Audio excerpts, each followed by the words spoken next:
हाय दोस्तों, पिछले वीडियो के अंदर मैंने आप लोगों के साथ एक नया टॉपिक डिस्कस किया था, दैट इज ऑटो ट्रांसफॉर्मर। उसके अंदर हमने क्या देखा कि पहली बात तो ऑटो ट्रांसफॉर्मर का मतलब क्या होता है, जहां दो की जगह सिर्फ एक वाइंडिंग हो और उसी पे टैपिंग प्रोवाइड करके लोड को कनेक्ट कर दिया जाए। फिर हमने ये देखा एक ऑटो ट्रांसफॉर्मर दो कैटेगरीज में डिवाइड किए थे, स्टेप अप और स्टेप डाउन। और मैंने ये बताया एक ऑटो ट्रांसफॉर्मर के अंदर इंटरनली एक टू वाइंडिंग ट्रांसफॉर्मर कनेक्टेड होता है।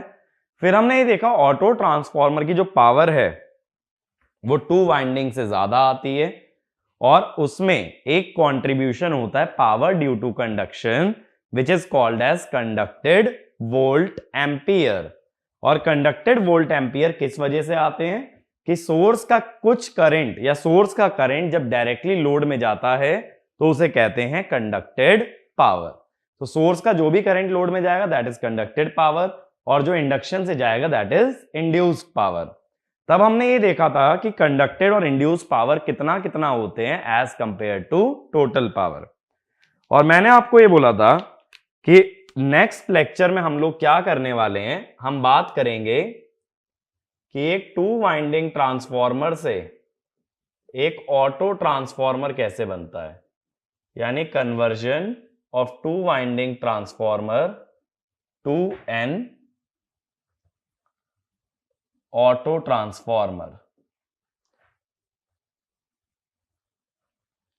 अब देखो टू वाइंडिंग ट्रांसफॉर्मर से ऑटो ट्रांसफॉर्मर कैसे बनेगा। पहले मैं एक टू वाइंडिंग ट्रांसफॉर्मर ले लेता हूं।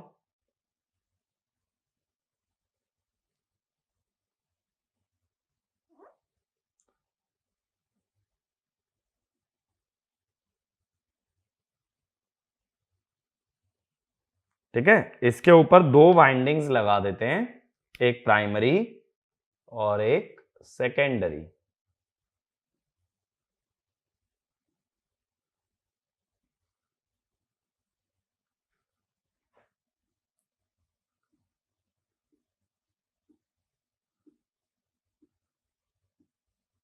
इसमें देखो फ्लक्स की डायरेक्शन देख के डॉट लगा सकते हो, तो मैं डॉट तुम्हें पहले ही लगा के दे रहा हूं, दोनों वाइंडिंग्स पे मैंने डॉट लगा दिया। अब देखो ऑटो ट्रांसफॉर्मर का अगर डिजाइन जानते हो जो हमने लास्ट लेक्चर में देखा है, तो हम ये जानते हैं उसके अंदर तीन टर्मिनल होते हैं। एक टर्मिनल तो कॉमन होता है, दूसरा टर्मिनल क्या होता है उसका, एक टैपिंग वाला और एक सोर्स वाला।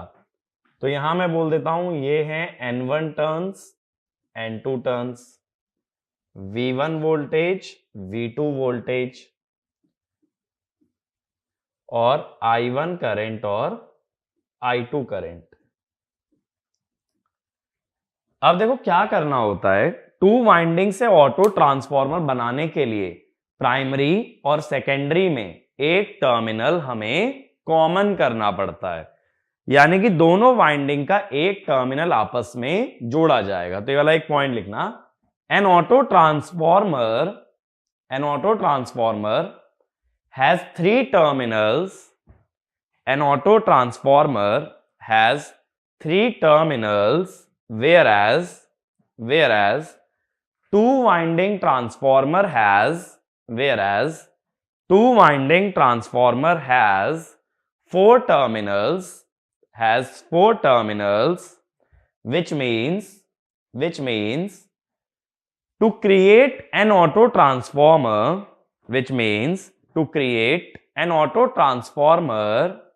one terminal must be common between primary and secondary winding. One terminal must be common between primary and secondary winding of two winding transformer. तो मैं यहां ऐसा एज्यूम कर रहा हूं कि N1 बड़ा है N2 से, जिसका मतलब V1 बड़ा है V2 से। अब देखो जब दोनों वाइंडिंग्स को सीरीज में कनेक्ट करोगे, एक टर्मिनल जोड़ने का मतलब सीरीज, दोनों जोड़ने का मतलब पैरेलल। जब सीरीज में कनेक्ट करोगे तो ऐसा भी हो सकता है दोनों वोल्टेज ऐड हो जाए और ऐसा भी हो सकता है दोनों वोल्टेज सब्ट्रैक्ट हो जाए।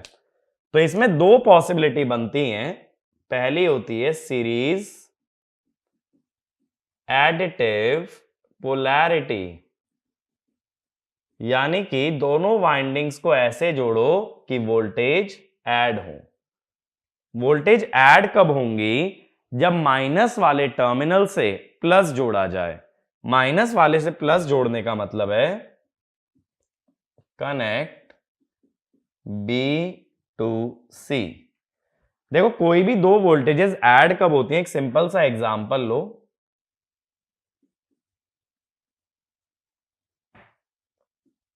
ये है V1 और ये है V2। अब मुझे बताओ टोटल वोल्टेज क्या है? V है V1 प्लस V2। लेकिन इसमें ये ध्यान दो कि एक का नेगेटिव दूसरे के किससे जुड़ा हुआ है? पॉजिटिव से। तो यही बात मैं अभी भी बोल रहा हूं कि अगर तुम्हें एडिटिव पोलैरिटी बनानी है तो एक वाइंडिंग का नेगेटिव दूसरे के पॉजिटिव से कनेक्ट करना पड़ेगा। तो ये वाला पॉइंट लिखो सीरीज एडिटिव पोलैरिटी में। if we want to obtain sum of the two voltages, if we want to obtain sum of the two voltages, then negative terminal of one winding,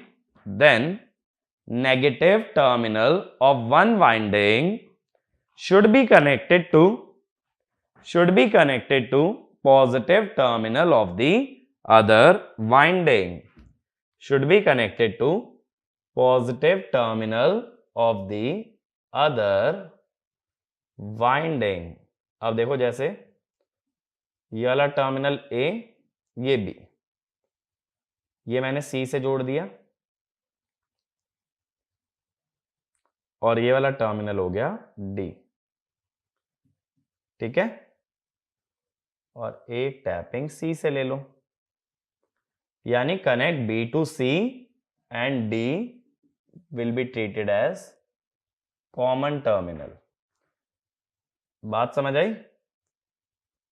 या इसको ऐसे दिखा दो, B और C जब आपस में जोड़ा है तो ये आ गया लोड, ठीक है ना। अब ये टर्मिनल है हमारा, या ये वोल्टेज है V1, ये वाली वोल्टेज है V2। इस वाइंडिंग के अंदर करंट आ सकता है I1, इसकी डॉट में एंटर कर रहा है तो इसकी डॉट से लीव करेगा I2, यानी लोड में कितना जाएगा? I1 plus I2। तो इधर वोल्टेज कितनी मिल जाएगी? इधर वोल्टेज मिल जाएगी V1 प्लस V2 और इधर मिल जाएगी V2। ये बात क्लियर हुई? अब देखो AB वाइंडिंग के अंदर अभी भी वोल्टेज V1 है, करंट I1 है। CD के अंदर अभी भी वोल्टेज V2 है और करंट I2। लेकिन ऑटो ट्रांसफॉर्मर की प्राइमरी वोल्टेज कितनी है? V1 plus V2, current I1। Secondary है V2, तो करंट I1 प्लस I2। तो अब अगर मैं तुमसे ये कहता हूं, पहले तो मुझे ये बताओ इसके अंदर कॉमन और सीरीज वाइंडिंग बताओ। कॉमन वाइंडिंग है CD कॉमन वाइंडिंग है ना, और सीरीज वाइंडिंग कौन सी है? AB। अब मैंने लास्ट लेक्चर में क्या बताया था कि कॉमन या सीरीज किसी की भी जो पावर निकालोगे वही ट्रांसफॉर्म्ड पावर होती है। तो S ट्रांसफॉर्म्ड क्या होगा? सीरीज वाले की निकालते हो तो V1 I1, कॉमन वाले की निकालो तो V2 I2, which is actually S2 winding. ये देखो अगर टू वाइंडिंग ट्रांसफॉर्मर का एपरेंट पावर हमने निकाला होता यहां पे तो क्या आता? या तो V1 I1 प्राइमरी से देखो तो, और सेकेंडरी से V2 I2। यानी जब टू वाइंडिंग से एक ऑटो ट्रांसफॉर्मर बनाते हैं तो ट्रांसफॉर्मर एक्शन से कितनी पावर ट्रांसफर होती है? जो पावर टू वाइंडिंग की इंटरनली होती है।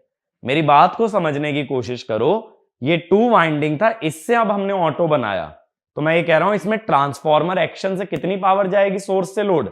जो टू वाइंडिंग की पावर है। तो ये वाला एक पॉइंट लिखना, when when auto transformer is constructed, when auto transformer is constructed using two winding transformer,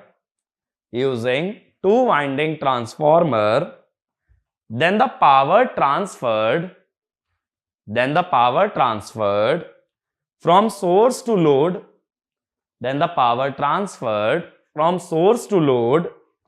by transformer action is apparent power of two winding transformer, ये बात क्लियर हुई। अब लेकिन अगर मैं कहूं ऑटो ट्रांसफॉर्मर की टोटल पावर मुझे बता दो, ऑटो ट्रांसफॉर्मर की टोटल पावर कितनी है? V1 plus V2 into I1 कर लो, primary voltage into primary current, या V2 into I1 plus I2। अब अगर मैं कहता हूं ऑटो ट्रांसफॉर्मेशन रेशो कितना होगा, ये होता है high voltage by low voltage. High voltage तो दोनों का सम है, लो वोल्टेज है V2, यानी कि V1 बाय V2 प्लस 1।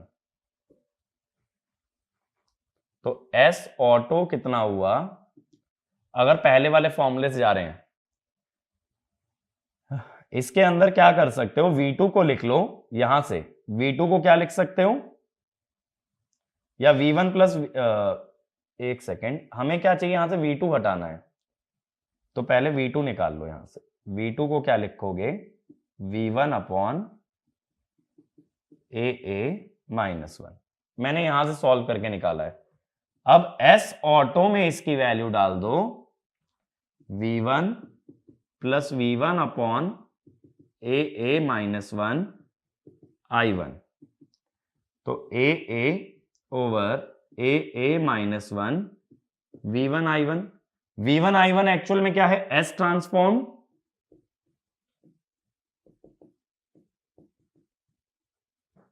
ये आ गया ना। अब इससे क्या समझे, मैं यहां पे लिख देता हूं। अब इससे क्या समझ पा रहे हैं कि S ट्रांसफॉर्म्ड कितना आ गया, अगर इस रेशो को उधर ले जाओ, S auto AA minus 1 by AA, S auto 1 minus 1 by AA। यही फॉर्मूला लास्ट लेक्चर के अंदर आया था, बस फर्क क्या आया, यहां पे एक नॉलेज हमें एक्स्ट्रा क्या मिली कि transformed power to winding transformer की ही पावर को कहते हैं। और इसी लॉजिक से अगर सीधा S कंडक्टेड निकालना चाहते हो तो टोटल में से ट्रांसफॉर्म्ड सब्ट्रैक्ट कर लो, वो होता है कंडक्टेड, तो वो भी सेम आ गया। ठीक है, तो यानी जो लास्ट लेक्चर में हमने जितना भी कॉन्सेप्ट पढ़ा है वो एडिटिव पोलैरिटी में सीधा सीधा यूज हो जाता है, बट एक एक्स्ट्रा कॉन्सेप्ट हमें जानने की जरूरत है कि ट्रांसफॉर्म पावर कुछ भी नहीं, टू वाइंडिंग ट्रांसफॉर्मर की ही पावर होती है। तो ये वाला भी पॉइंट लिख लो। The concepts of auto transformer can be directly applied to series additive polarity,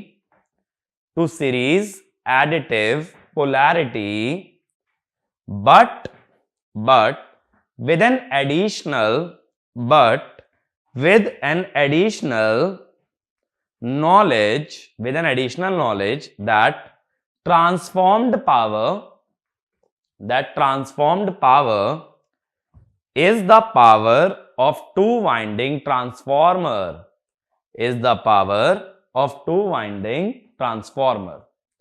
मेरी ये बात क्लियर हुई?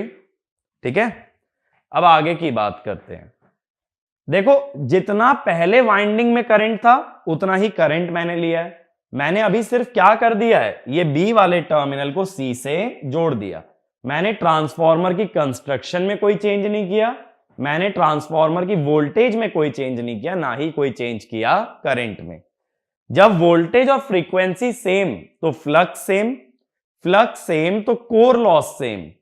और जब करंट सेम तो कॉपर लॉस भी सेम। तो एक पॉइंट ये भी लिखो, if N auto transformer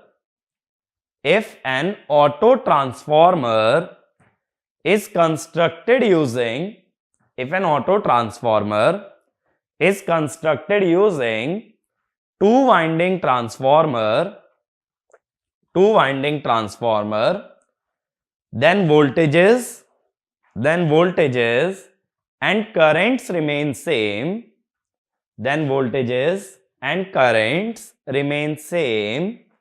so core and copper loss are also same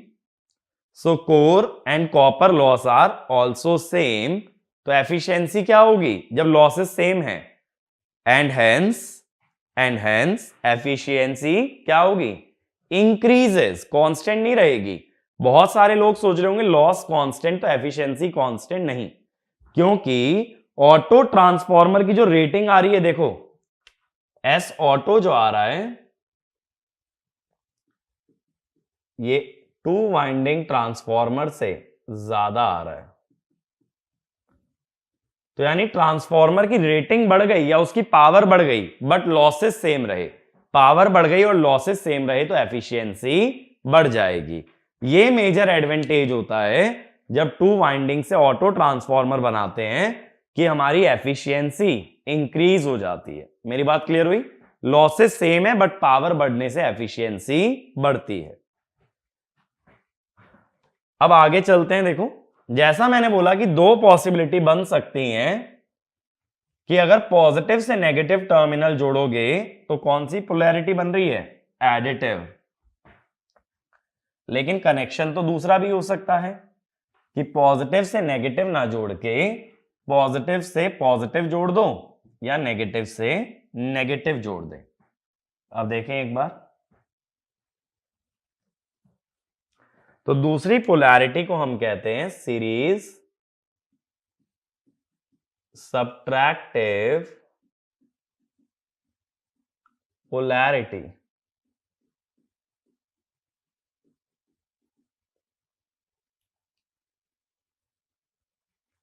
अब सीरीज सबट्रैक्टिव पोलैरिटी का मतलब क्या होता है, देखो फिर से रेजिस्टेंसेस का ही एग्जांपल लेता हूं। मान लो मैं दो वोल्टेज ऐसी दे दूं, V1 और V2। अब लगाना जरा KVL, क्या लगाओगे, V minus V1 plus V2 equal to 0। दोनों वोल्टेज सबट्रैक्ट हो गई, तो दोनों वोल्टेज सबट्रैक्ट करने के लिए तुम्हें क्या जोड़ना पड़ा, नेगेटिव से negative terminal.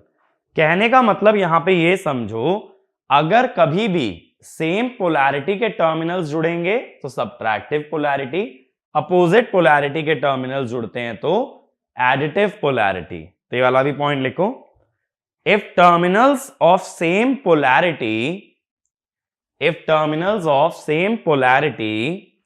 are connected together then it results in subtractive polarity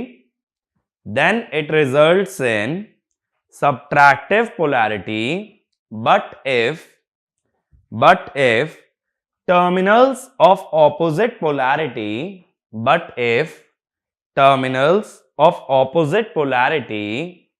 are connected together it results in additive polarity। ठीक है। अब देखो यहां पे हम क्या करते हैं, अब की बार सेम पोलैरिटी वाले जोड़ने हैं ना, तो कनेक्ट B एंड D। जैसे देखो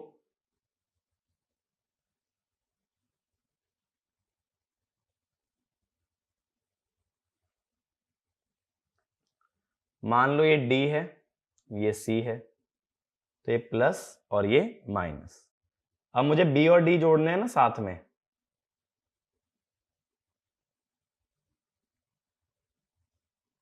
या फिर एक काम करें, अगर ऐसे ही जोड़ो, रुको, कि ए बी अगर ऐसे लेते हो,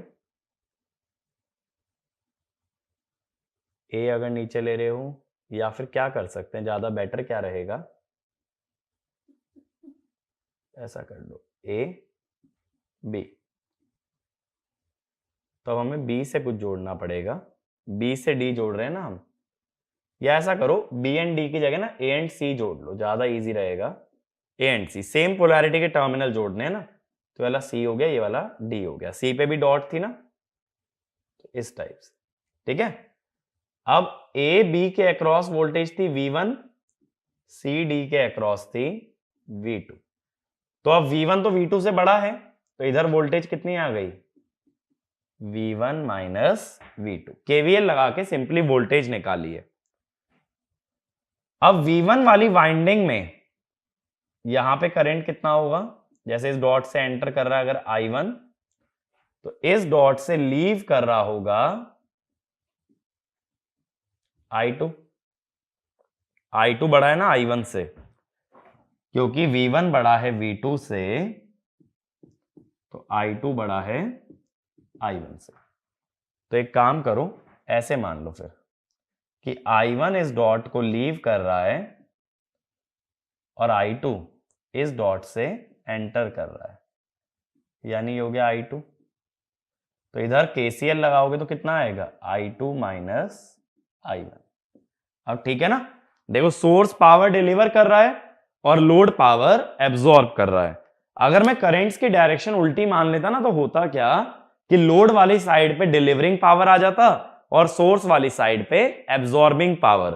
तो मैंने करंट डायरेक्शन ऐसे एज्यूम की है कि सोर्स वाइंडिंग को पावर दे और लोड वाइंडिंग से पावर ले। अब इसमें बताओ कॉमन वाइंडिंग कौन सी है, कॉमन है ए बी, और सीरीज वाइंडिंग कौन सी है, डीसी, ठीक है। अब सबसे पहले अगर इसके अंदर एस ट्रांसफॉर्म्ड निकालना पड़े, एस ट्रांसफॉर्म्ड क्या होगा, या तो V A B I A B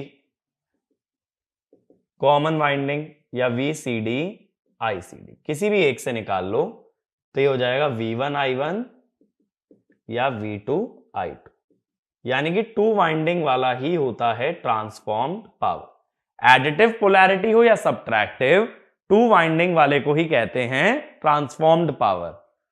अब बात है टोटल कैसे निकालोगे, ऑटो का टोटल कैसे निकलेगा, ये होगा V1 into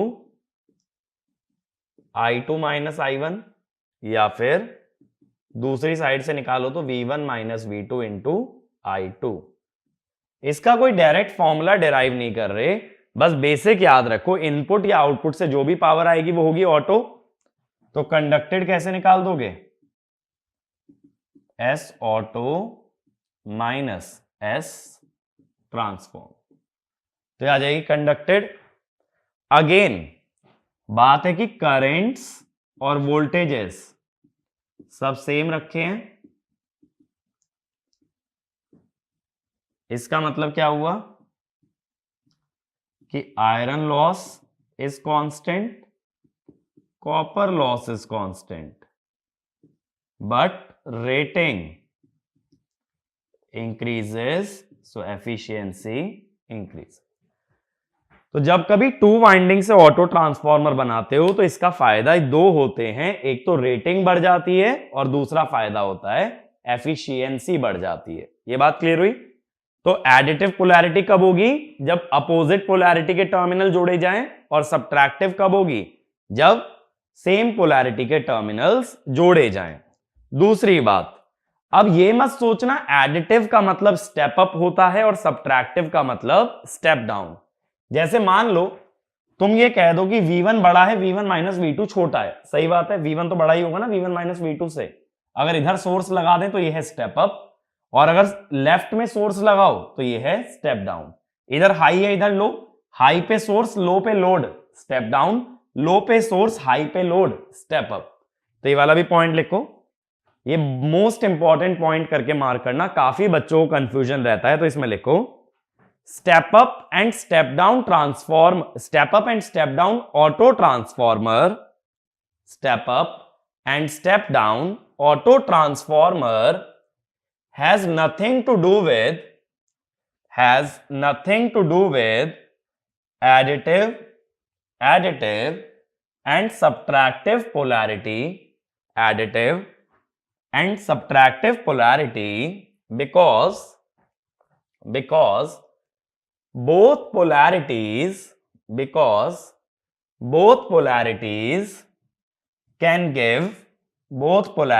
can give both configuration of auto transformer. Both polarities can give both configuration of auto transformer. यानी एडिटिव से भी स्टेप अप स्टेप डाउन बन सकता है, सब्ट्रैक्टिव से भी स्टेप अप स्टेप डाउन बन सकता है. तो इस पे क्वेश्चन लिखो, फिर ज्यादा क्लैरिटी मिलेगी. Assume uh 20 kVA 2000 by 200 volt 2000 by 200 volt two winding transformer having 98% efficiency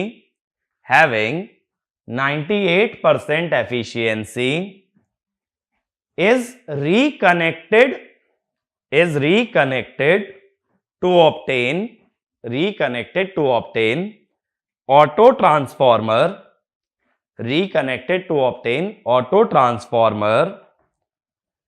Show the connections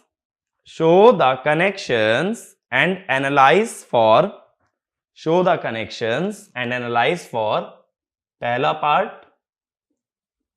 2000 by 2200 volt, दूसरा पार्ट 2000 by 1800 volt.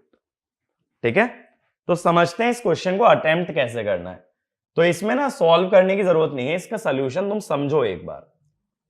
देखो, सबसे पहले मुझे 2 वाइंडिंग ट्रांसफॉर्मर कैसा दिया है, ये दिया है 2000 बाय 200 वोल्ट का 20 kVA का. तो इसको ना मैं पहले ड्रॉ कर लेता हूं.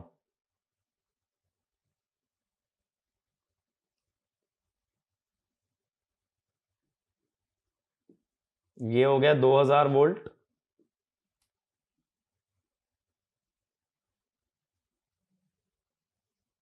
और ये हो गया 200 वोल्ट. अब ये 20 kVA का है. ठीक है, अगर मैं रेटेड करंट निकालूं तो HV साइड पे रेटेड करंट कितना आ जाएगा,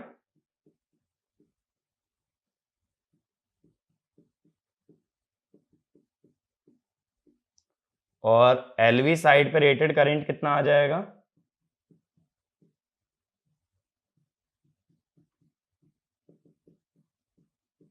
ये आ गए रेटेड करंट. ठीक है, अब देखो क्या होता है कि ऑटो ट्रांसफॉर्मर पे क्वेश्चन दो तरह का बन सकता है. जब 2 वाइंडिंग से भी ऑटो बना रहे हो ना, तो दो पॉसिबिलिटी हैं. या तो वो तुम्हें लोड बताएगा कि ऑटो ट्रांसफॉर्मर कितना लोड सप्लाई कर रहा है, या वो लोड नहीं बताएगा. अगर लोड नहीं बताया जाए तब यूज करना है रेटेड करेंट्स का. मेरी बात क्लियर हुई? यूज रेटेड करेंट्स का करोगे अगर लोड स्पेसिफाइड नहीं है. तो ये वाला भी पॉइंट लिख लो. If the load connected to auto transformer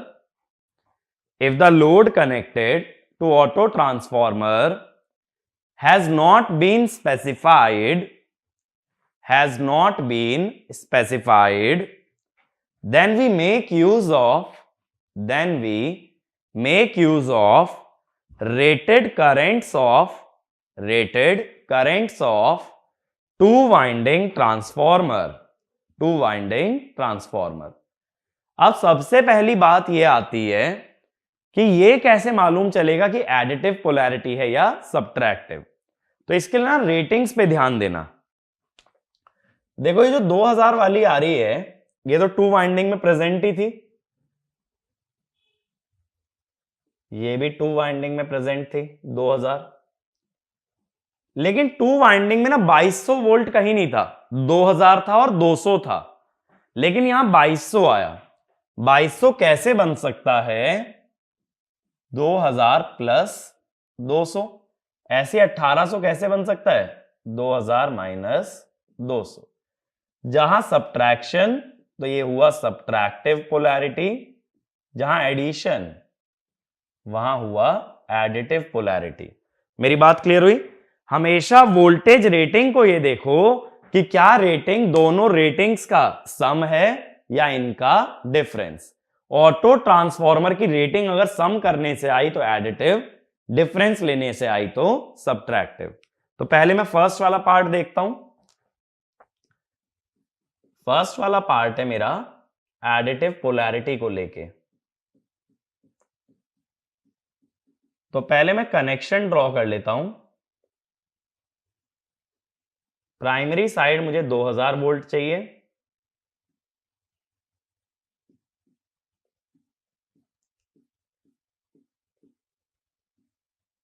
और मैं ये भी जानता हूं कि अगर मुझे एडिटिव पोलैरिटी चाहिए तो पॉजिटिव से नेगेटिव टर्मिनल जोड़ना पड़ेगा,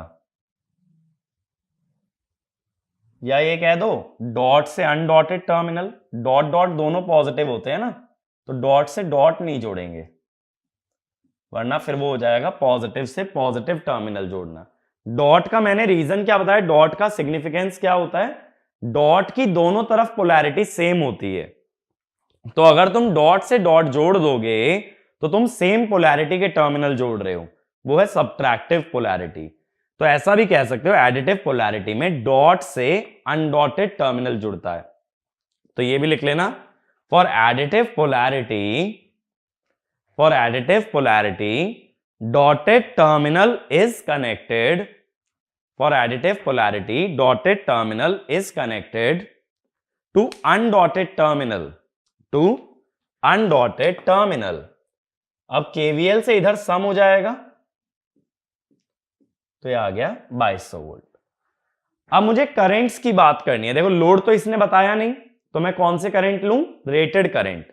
अगर लोड बता देता, मान लो बोल देता 100 केवीए का लोड है, तो यहां 100 केवीए का लोड दिखा दो, फिर पावर बाय वोल्टेज क्या दे देगा? करंट। तो अगर लोड गिवन है तो करंट लोड से निकालोगे, वरना रेटेड करंट का यूज करोगे। लोड से कैसे आएगा करंट?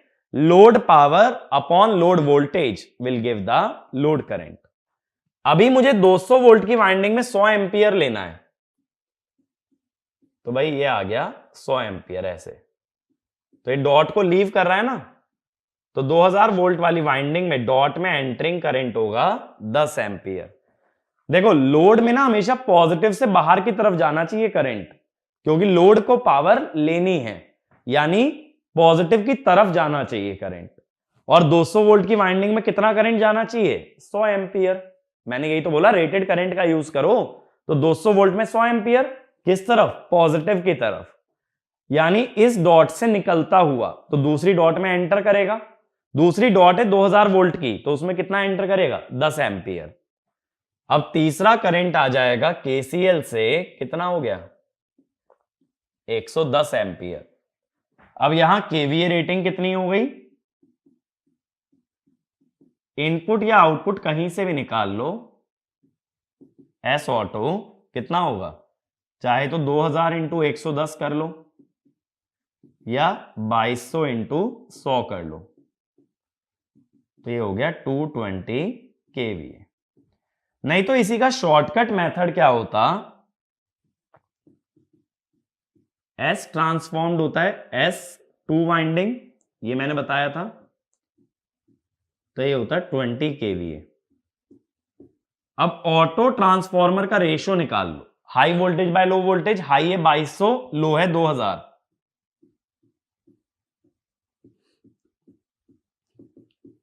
1.1। अब हम क्या कह देते हैं डायरेक्ट मेथड में कि S auto is S two winding by 1 minus 1 by A. Two winding यानी 20,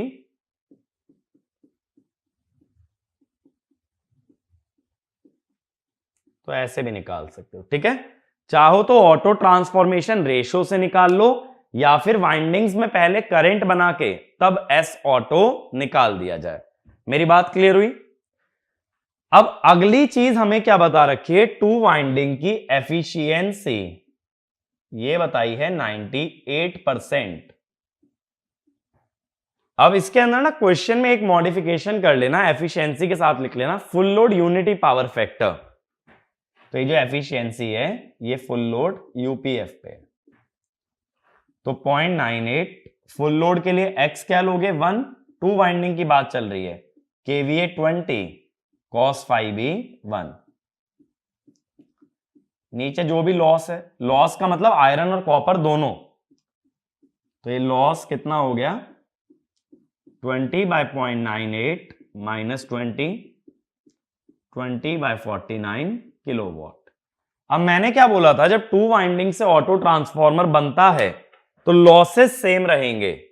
लॉसेस सेम क्यों रहेंगे? क्योंकि ना हमने करंट बदला ना ही वोल्टेज, बट रेटिंग हो गई 220 केवीए। तो फुल लोड के लिए x1 रेटिंग अब होगी 220 cos फाई 1। ये भी मैं फुल लोड यूपीएफ पे निकाल रहा हूं, बट लॉस कितने रहेंगे 20/49। तो यहां से एफिशिएंसी जो निकालोगे वो 98% से काफी ज्यादा आएगी। ठीक है, तो मैंने यही चीज बोली थी कि एफिशिएंसी बढ़ जाती है जब हम टू वाइंडिंग से ऑटो ट्रांसफॉर्मर में आते हैं। ये क्लियर हुआ? पहले ये क्लियर है पोलैरिटी कैसे मालूम चलती है, फिर कनेक्शन ड्रॉ किया, उसके बाद दो ऑप्शन है, या तो ऑटो ट्रांसफॉर्मेशन रेशो से एस ऑटो निकाल दो, या दूसरा करेंट्स निकाल करके फिर एस ऑटो निकाल दो। ठीक है, अब देखो मान लो इसी क्वेश्चन के अंदर मैं तुम्हें लोड दे देता, ऐसा एग्जांपल लेते हैं, फिर आगे चलेंगे, सब्ट्रैक्टिव वाले पे आऊंगा, पहले एक एग्जांपल दे रहा हूं। सपोज मुझे लोड पता होता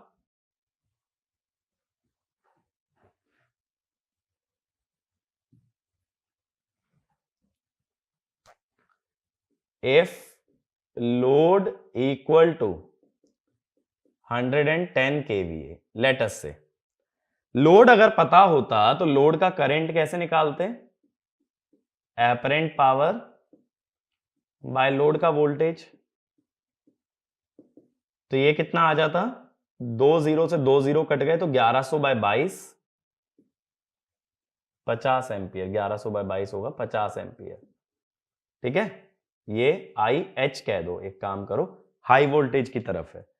अब तुम ये भी जानते हो कि 2000 into I L is 2200 into I H, दोनों तरफ केवीए बैलेंस होना चाहिए ना, input KVA should be equal to output KVA. तो आई एच कितना हो गया 2000, सॉरी आई एल, एच तो हम निकाल चुके ना, आई एल हो गया 1.1 इंटू 50 55 एम्पियर। ये वाला करंट है आई एल, ये हो गया 55 एम्पियर। ये वाला करंट है आई एच, ये हो गया 50 एम्पियर। केसीएल लगाओगे तो ये हो गया 5 एम्पियर। तो इसका मतलब जब लोड गिवन हो तो करंट लोड के टर्म्स में निकालोगे, और नहीं गिवन हो तो रेटेड करंट का यूज करके करंट निकाला जाएगा। ठीक है, अब आगे चलें, सब्ट्रैक्टिव पोलैरिटी पे आते हैं। अब हमें यह पता है जब इसने 2000/1800 बोला है तो 1800 हमें मिला कैसे होगा, 2000 माइनस 200 से। तो मैं सेकेंड पार्ट की बात कर रहा हूं, दैट इज सब्ट्रैक्टिव पोलैरिटी। तो मुझे यह मालूम है कि मुझे 2000 में से 200 सब्ट्रैक्ट करना है।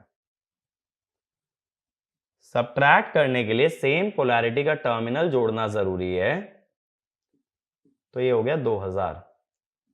सेम पोलैरिटी का मतलब डॉट से क्या जुड़ेगा, dot.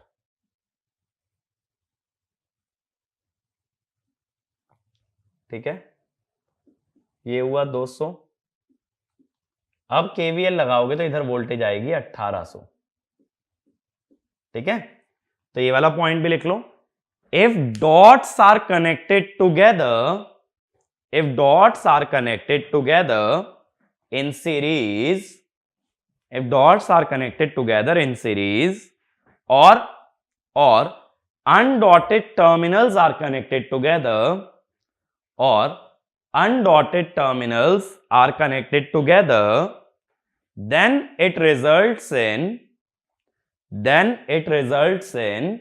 subtractive polarity, then it results in subtractive polarity. अब मैंने बोला मुझे रेटेड करंट यूज करने हैं, तो 200 वोल्ट की वाइंडिंग में कितना करंट होना चाहिए? 100 एम्पियर।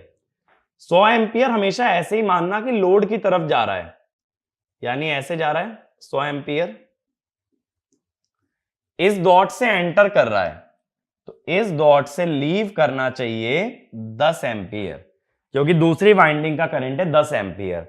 इस डॉट में अगर 100 एंटर कर रहा है तो इस डॉट से 10 लीव करेगा। अब लगा लो जरा केसीएल, 100 ऊपर जा रहा है, 10 इधर से आ रहा है, तो इधर से आएगा 90 एम्पियर, 90 प्लस 10 आगे गया 100। अब अगर केवीए रेटिंग निकालनी है तो कैसे निकालोगे? या तो इनपुट साइड से निकाल लो 2000 इंटू 90, या आउटपुट से 1800 इंटू 100। दोनों ही केसेस में आएगा 180 केवीए। ये आ गया। अब मैं ये भी जानता हूं कि S ट्रांसफॉर्म्ड होता है S2 वाइंडिंग, कितना होगा ये होगा 20 केवीए, यानी S कंडक्टेड क्या लेना पड़ेगा? दोनों का डिफरेंस, ठीक है। इसमें ना डायरेक्ट मेथड मत लगाना, ऑटो ट्रांसफॉर्मेशन रेशियो वाला, वो सिर्फ एडिटिव पोलैरिटी तक रखो। तो ये वाला भी एक पॉइंट लिख लो, do not apply direct method, do not apply direct method of auto transformation ratio in case of subtractive polarity, वो सिर्फ किस में अप्लाई करोगे? एडिटिव में। अब हम ये भी जानते हैं कि ईटा 2 वाइंडिंग दिया है 98%, फुल लोड यूपीएफ पे मैंने बोला था, तो यानी 20 केवीए और 1 प्लस पी लॉस। पहले की तरह यहां से पी लॉस आ जाएगा 20/49 किलोवाट। अब हम ये जानते हैं ऑटो ट्रांसफॉर्मर की रेटिंग आ रही है 180 केवीए,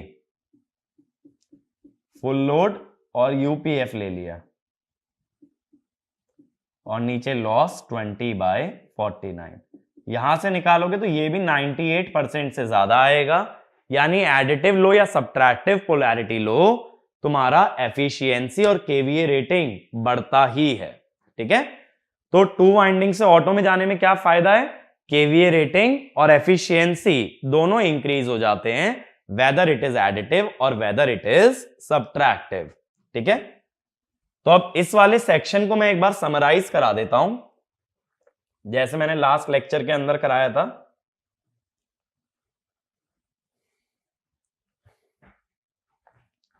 तो इसमें याद रखने वाली बातें क्या क्या हैं?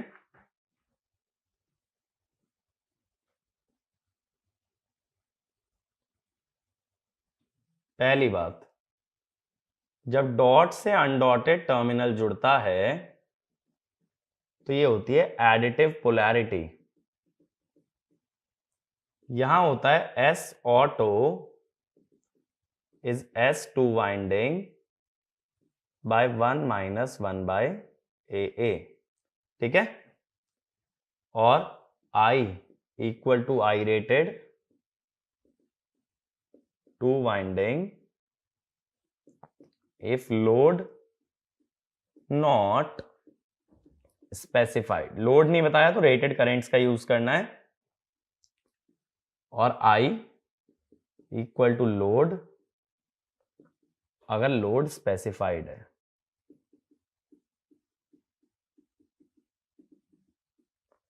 S ट्रांसफॉर्म होता है S2 winding, S auto sorry S conducted is S auto minus S trans. इसके अलावा लॉसेस को कांस्टेंट मानना है फॉर एफिशिएंसी। ठीक है, कांस्टेंट इसलिए मान रहे हैं क्योंकि ट्रांसफॉर्मर में कोई चेंज नहीं किया गया। तो ये तो एडिटिव पोलैरिटी के बारे में बात हो गई। सब्ट्रैक्टिव में याद क्या रखना है?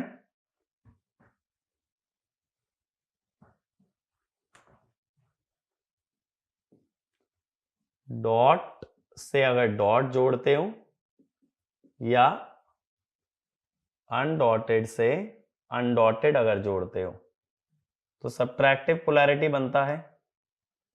यहां पे क्या करोगे?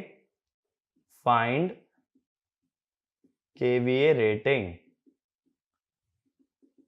Using current. लेकिन करंट की डायरेक्शन ऐसे मानना कि सोर्स पावर डिलीवर करे और लोड पावर एब्जॉर्ब। फिर S transform is S2 winding और again S conducted is S auto minus S trans. बस इसमें हम कोई डायरेक्ट मेथड नहीं लगाते। सब्ट्रैक्टिव पोलैरिटी वैसे भी आने का चांस बहुत रेयर होता है।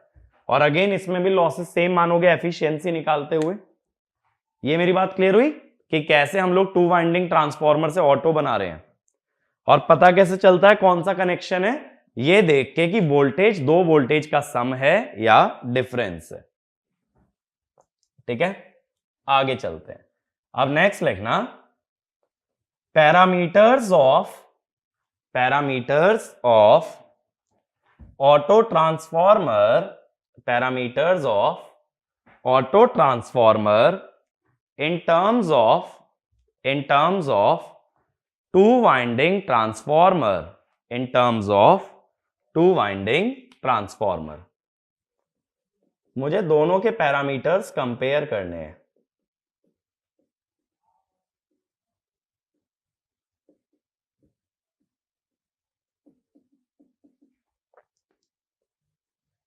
अब देखना, पहले मैं एक 2 वाइंडिंग ट्रांसफॉर्मर लेता हूं लेकिन प्रैक्टिकल ले रहा हूं। शंट ब्रांच मेरी इग्नोर्ड है।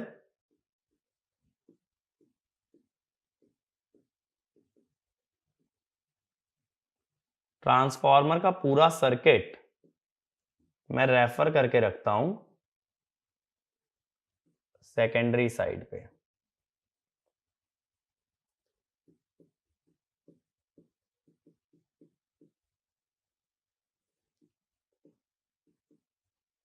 ये ठीक है, या इसको E2 कह दो।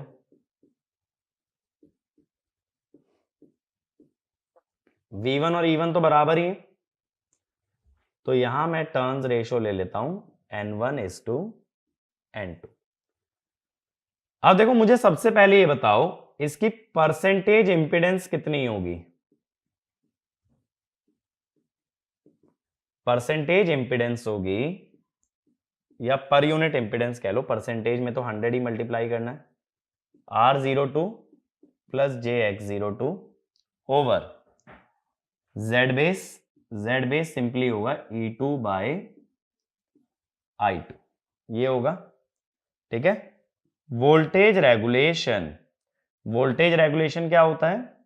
I R cos phi plus X sin phi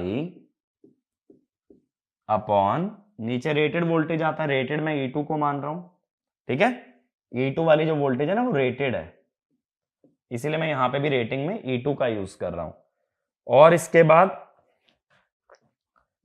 PU full load copper loss, ये होगा R02 अपॉन Z बेस। मैंने बताया था ना RPU जो होता है वही फुल लोड कॉपर लॉस के बराबर होता है। तो ये पैरामीटर्स हैं मेरे किसके? 2 वाइंडिंग ट्रांसफॉर्मर के। अब मान लो इससे ऑटो ट्रांसफॉर्मर बनाता हूं, तो ऑटो ट्रांसफॉर्मर मैं ऐसे बना रहा हूं एडिटिव पोलैरिटी वाला। ठीक है, ये वाला सेक्शन जो है ना सिर्फ एडिटिव पोलैरिटी की बात कर रहा हूं।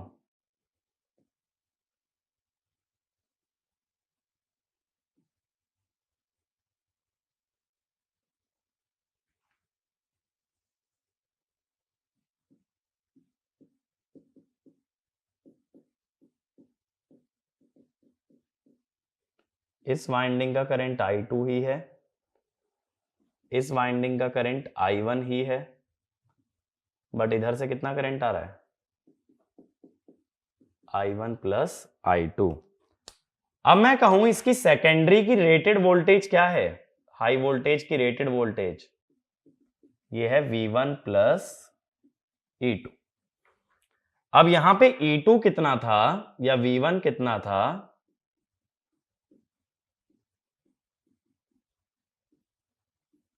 अब की बार जब दोनों वाइंडिंग सीरीज में जुड़ गई तो इसकी रेटेड वोल्टेज हो गई दोनों का सम। तो ये कितनी हो गई? V1 की जगह अगर E2 की टर्म्स में रख दो,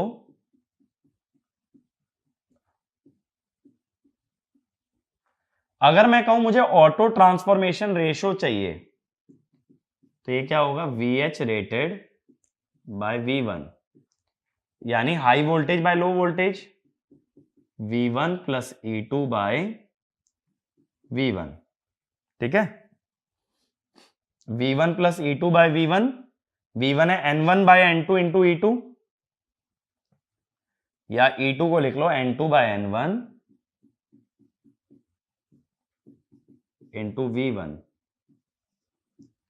मैंने यहां से सिर्फ इतना किया है, E2 को लिख लिया N2 bye N1 into V1, तो ये आ गया N2 बाय N1 प्लस 1, और ये क्या हो गया? AA।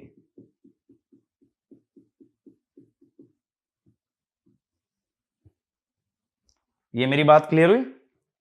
मैंने सिर्फ क्या बोला, जब दोनों वाइंडिंग को सीरीज में जोड़ दिया तो सेकेंडरी साइड की रेटेड वोल्टेज दोनों की रेटेड वोल्टेज का सम हो गई। पहले वहां रेटेड वोल्टेज था बस E2, अब की बार दोनों का सम है V1 प्लस E2। तो मैंने टू वाइंडिंग ट्रांसफॉर्मर का टर्न्स रेशो और ऑटो ट्रांसफॉर्मेशन रेशो में रिलेशन निकाल लिया। अब मुझे बताओ पर यूनिट इंपीडेंस कैसे निकालोगे? ये सेकेंडरी साइड पे है, पर यूनिट इंपीडेंस कैसे निकलेगी? R02 plus JX02 upon E2 की जगह क्या लिखोगे अब की बार? Rated voltage V1 plus E2, और इधर का रेटेड करंट तो अभी भी कितना है? I2। ठीक है, अब V1 प्लस E2 को क्या लिख सकते हो? बात है मुझे इसे E2 की टर्म्स में ही लिखना है। V1 plus E2, V1 plus E2 है 1 प्लस, या इसको ऐसे लिख लो अभी, R02 प्लस JX02। अब बताओ V1 प्लस E2 कितना है? 1 प्लस N1 बाय N2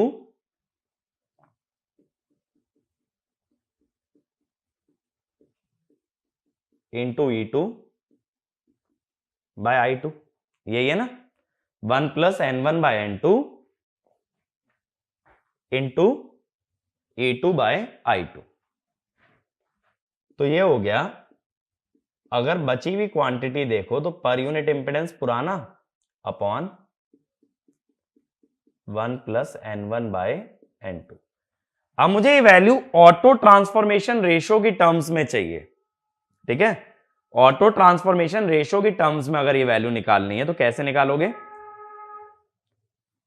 यहां से क्या कर सकते हो?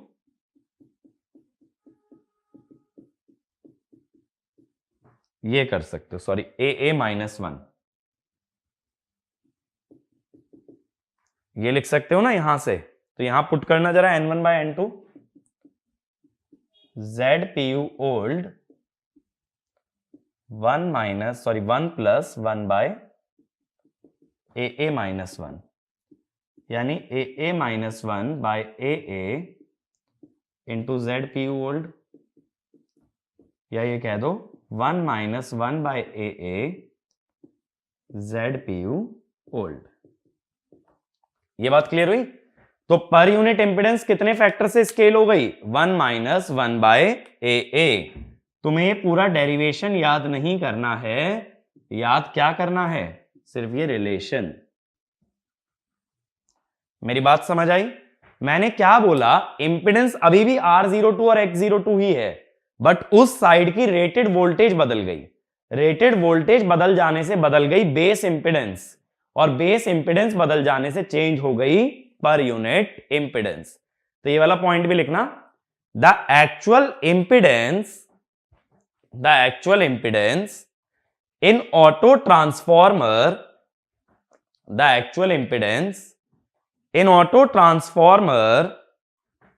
is same as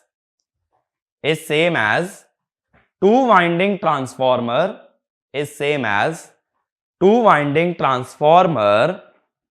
but rated voltage has changed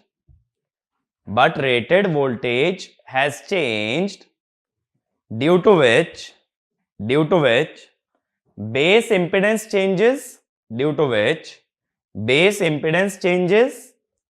and PU impedance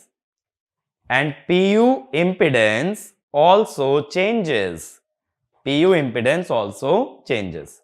पहला पैरामीटर मुझे क्लियर हो गया, ठीक है। ये वाला पार्ट रब कर रहा हूं। अब अगला पार्ट क्या था? वोल्टेज रेगुलेशन था। देखो वोल्टेज रेगुलेशन पे क्या असर पड़ेगा? करंट तो सेम है,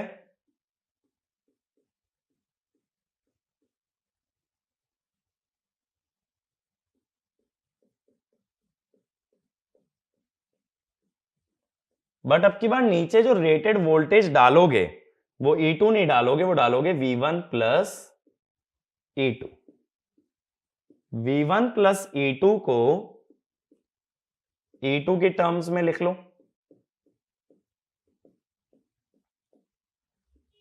आई मैंने बताया ना E2 के टर्म्स में क्या आता है।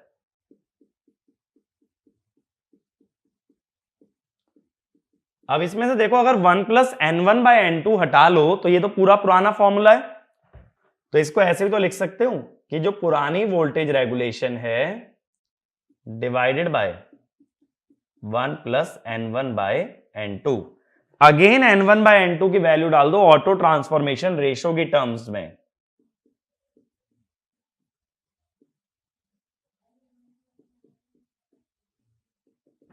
इसको सिंप्लीफाई करोगे ना, फिर से सेम फैक्टर आएगा, यानी वोल्टेज रेगुलेशन भी सेम फैक्टर से स्केल हो गई।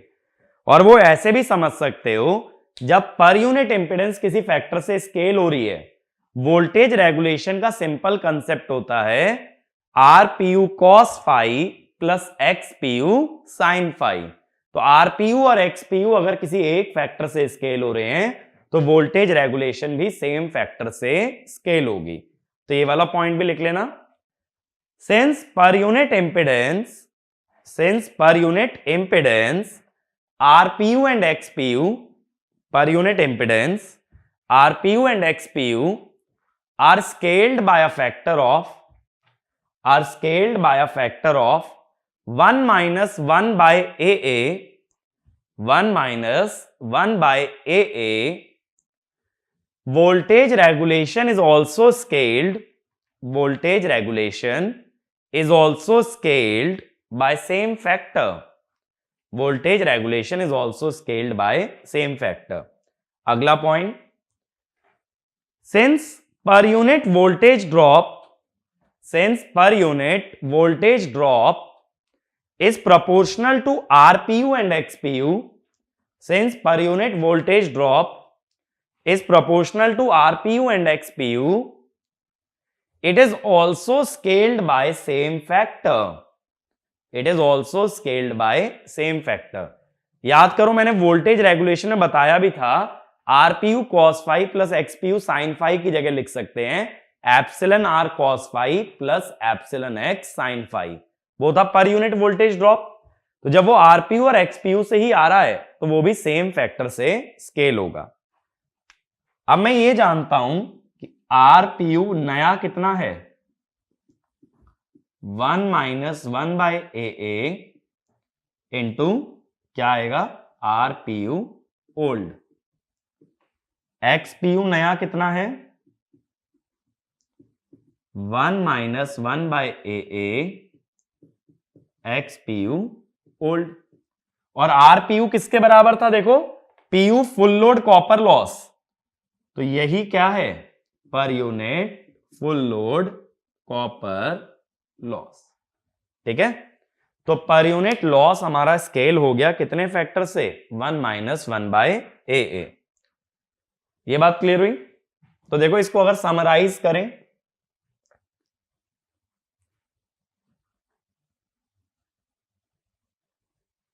कि क्या क्या रिजल्ट्स आ रहे हैं, बट ये ध्यान रखना ये सारे रिजल्ट एडिटिव पोलैरिटी के लिए हैं। सब्ट्रैक्टिव में ये सब डिराइव नहीं करते, क्योंकि वहां हम AA की टर्म्स में डायरेक्टली कुछ भी नहीं निकालते हैं। तो देखो एडिटिव पोलैरिटी में क्या क्या हो रहा है। सबसे पहली बात, ZPU न्यू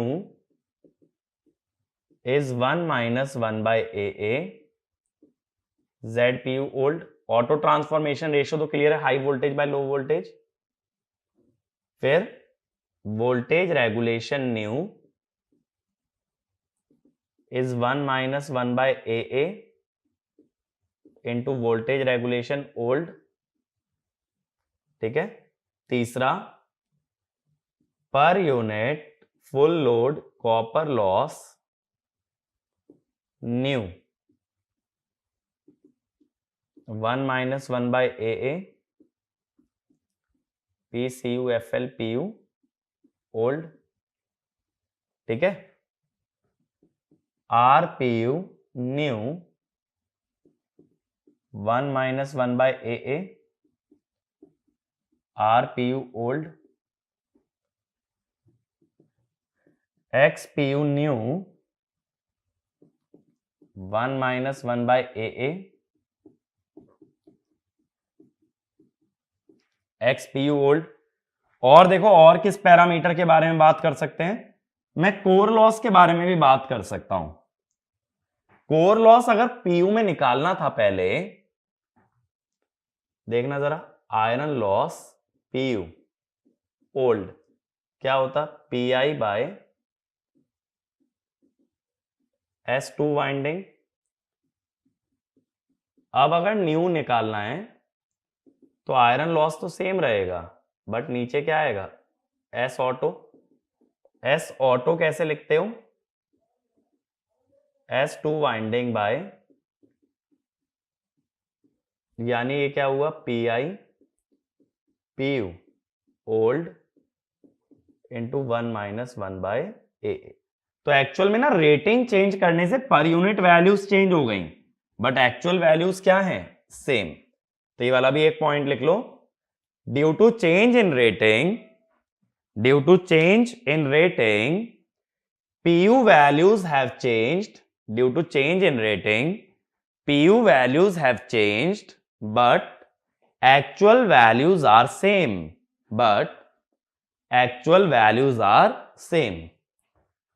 लास्ट देखो, शॉर्ट सर्किट करंट जब फॉल्ट पढ़ोगे ना तो देखोगे सीधा ऐसे आ जाता है 1/ZPU। ठीक है। 1/ZPU का क्या लॉजिक है, अगर एक ये वाइंडिंग है,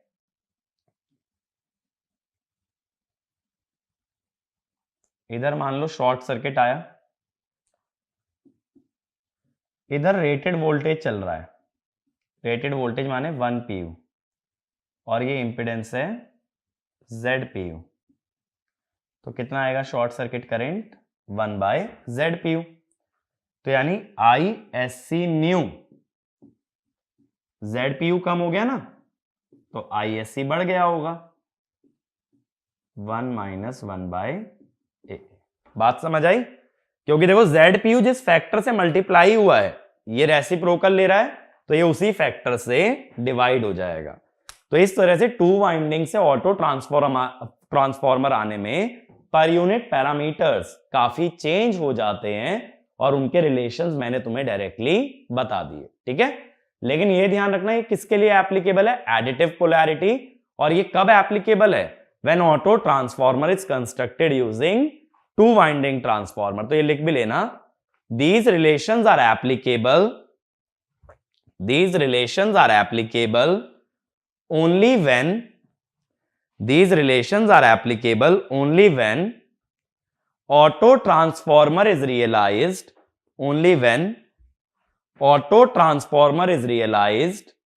using two winding transformer and that too for additive polarity, that too for additive polarity। ठीक है, बात क्लियर हुई? तो इस वीडियो के अंदर हम इतना ही कवर करेंगे। अगले लेक्चर के अंदर मैं बताऊंगा टू वाइंडिंग और ऑटो ट्रांसफॉर्मर जिनकी रेटिंग सेम हो उन्हें कंपेयर कैसे करते हैं। अभी हमने सिर्फ क्या देखा, अगर टू वाइंडिंग से ऑटो ट्रांसफॉर्मर बनता है तो क्या क्या चीजें बदल जाती हैं। अब आगे बात करेंगे, एक टू वाइंडिंग है, एक ऑटो है, अलग अलग है, एक दूसरे से नहीं बनाया गया। तो जब दोनों ट्रांसफॉर्मर अलग अलग हैं तो इनका कंपैरिजन कैसे होगा, ये अगले लेक्चर के अंदर देखेंगे। ठीक है, तो जितना इस लेक्चर में कवर किया है न्यूमेरिकल पॉइंट ऑफ व्यू से यही चीजें मोस्ट इंपॉर्टेंट हैं, तो इनको बहुत अच्छे से प्रिपेयर करो और अगले लेक्चर में हम ऑटो ट्रांसफॉर्मर को वाइंड अप करेंगे। Thank you.